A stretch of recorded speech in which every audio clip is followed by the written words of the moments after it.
Howard Cosell had survived everything. He defended Muhammad Ali when the world turned against him. He faced death, threats for standing up for civil rights. He battled network executives and angry fans for decades. Nothing could touch him. Then one September night, everything collapsed. A single sentence during a football game triggered the biggest scandal in broadcasting history. What did he say that was so shocking it ended a legendary career instantly? The answer will surprise you, especially when you learn who defended him. Howard Cosell was born Howard William Cohen on March 25, 1918 in Winston-Salem, North Carolina. His parents were Jewish immigrants who had fled Eastern Europe to escape persecution and find a better life in America. His father, Isidore, worked as an accountant. His mother, Nellie, stayed at home. They believed education was the only way out of hardship, and that belief shaped Howard's future. The family didn't stay in North Carolina for long. Before Howard turned 3, they moved to Brooklyn, New York. Brooklyn was crowded, loud, and full of immigrants trying to build new lives. That's where Howard began to develop his sharp tongue and unshakable confidence. While other kids fought with fists, Howard used words. He read books, quoted them on the playground, and never backed down from a verbal fight. He was smart, cocky, and always ready with a comeback. His ego was already forming, and it never really stopped growing. As he grew older, Howard started to understand the power of identity. During law school at NYU in the late 1930s, he made a personal and professional decision. He changed his last name from Cohen to Cosell. He said it came from his grandfather's original Polish name before it was changed at Ellis Island. The name change wasn't just about family pride. It was also about standing out in a field where having a Jewish name could hold someone back. Cosell didn't want to blend in. He wanted to make people remember him. In high school at Alexander Hamilton in Brooklyn, Howard became sports editor of the school paper. Even then, he didn't write fluff. He wrote sharp, bold opinions. Some students hated him. Some teachers admired him, but no one could ignore him. He wasn't afraid to call out bad coaching or poor play. At just 16, he was already acting like the tough broadcaster he would become. By the time he was 21, Cosell had earned 2 degrees from NYU, a BA in English literature and a law degree. That was rare. He was smart, driven, and moving fast. But success wasn't enough.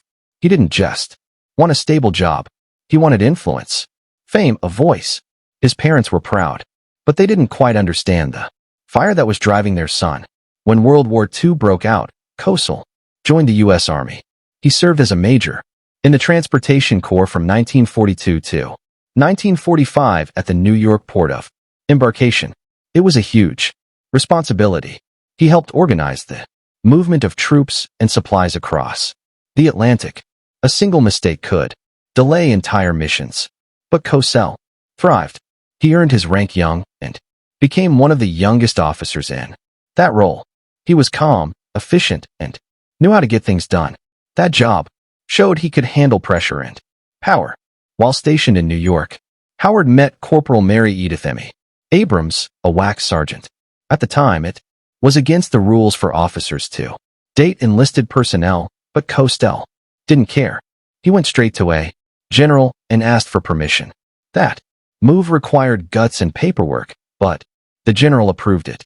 Howard and Emmy kept seeing each other despite doubts from her family, who were conservative Presbyterians. Cosell never let rules stop him, not even in love. They got married in 1944, while he was still in the Army. The wedding happened in a Brooklyn judge's chambers. Their marriage lasted 46 years, until Emmy died in 1990. After the war ended, Cosell returned to New York and opened a law practice in Manhattan. He quickly built a client list that included some big names like baseball legend Willie Mays. He earned around $25,000 to $30,000 a year, a strong income for that time. But something was already building inside him. Even while practicing law, he felt trapped. He didn't enjoy it. He'd pace around his office pretending to deliver speeches to juries, or narrating fake sports games. Friends thought it was strange. He thought it was necessary. He once told a journalist that he lacked sufficient mediocrity to survive in the business. He needed something more, something louder, something public. And sports, radio gave it to him. In 1953, Howard Cosell got his first real break. Hal Neal from ABC Radio invited him to host a small show on WABC in New York. The idea was simple. Little league kids would interview Major League Baseball players. Cosell agreed, even though he wouldn't be paid. He kept working as a lawyer during the day and did the radio show on the side. For almost 3 years, he didn't earn a single dollar from it, but he didn't care. He saw it as a way in. The show was light and playful, but Cole started learning something deeper. One moment stood out. Yankees outfielder Hank Bauer casually criticized his manager Casey Stengel on air. That small slip became a headline. Cosell saw how powerful real, unscripted conversation could be. He realized that if you just let people talk, they often revealed the truth. That stuck with him. ABC President Robert Pauley later challenged Cosell to find a sponsor for a new sports segment. Cosell took the challenge head-on. He got the sponsor and launched Speaking of Sports. That show would end up running for decades. Cosell's hustle and sharp instincts were paying off. He wasn't just hosting anymore. He was starting to shape how sports stories were told. By 1956, Cosell was done playing it safe. He moved from light interviews to full-time sports reporting for ABC Radio.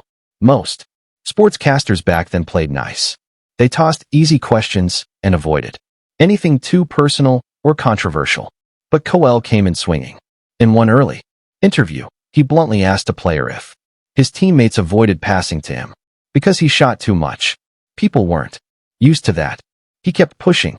He listened carefully to every answer and always followed up if he thought something was being hidden. Some hated that style. Others respected it.